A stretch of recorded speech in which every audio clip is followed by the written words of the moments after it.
I watched 132 horror movies that were released in 2024, and these are my top 10. Every year, I give the same disclaimer. I'm not saying these are the 10 best movies of the year. I'm saying they're my 10 favorite, my top 10. If you want to make your own top 10, make your own fucking list. In 10th place, I have Late Night with the Devil. This is one that we got super early this year. And this is one that I watched a few times, and I actually liked it more the more that I watched it. I just love the vibe of this one with it taking place in the 70s. I love the practical effects, the performances. I just had a blast with this movie.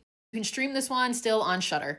Ninth place, I have this psychological thriller called BB, and this one is also first place for the one that shocked me the most in terms of how much I liked it because I actually got this one from the director as a screener.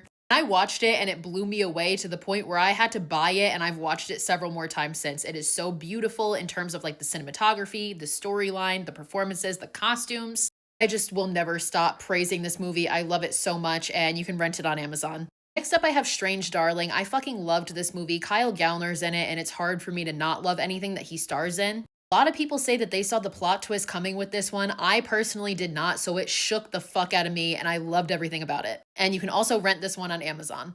Seventh place, I have Red Rooms. This one can be seen more as like a crime thriller, but I don't give a fuck what you want to consider it. It's incredible. This movie's in French, so it is subtitled, but it really shows the dangers of people who get obsessed with like criminals and people who commit heinous crimes. And it's honestly just downright disturbing at times. I fucking loved everything about this movie, and you can rent it on Amazon. In sixth place, I have another movie that I did not expect to like, but ended up loving. Your Monster. This is another one that I got a screener of this year, and it sat in my inbox for about 2 weeks before I decided to watch it because knowing what it was about, I didn't think I would like it. I proceeded to watch it several times and then go to see it in the theater when it released. I loved it that much. This movie is a horror comedy, but it is so heartwarming and funny, and it's ended up being one of my comfort movies. Plus, our Queen Melissa Barrera is in it, so what else do you need? You can rent this one on Amazon. In fifth place, I have Oddity. This, I think, was one of the more unique movies of this year. It's dark, it's creepy, it's shocking, and there's really no other movie that exists that I can think of to compare it to. And you can watch this one on Shudder.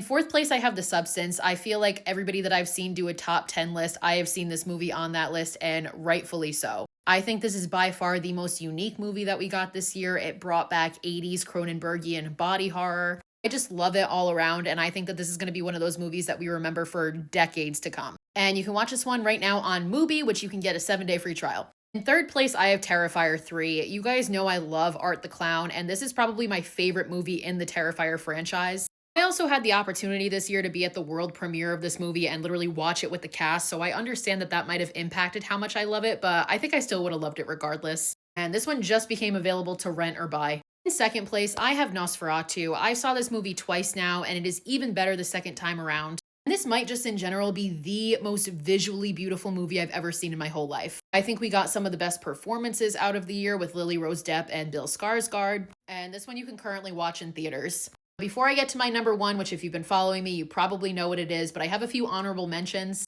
These didn't make my top 10, but they almost did, and I really went back and forth on a lot of them.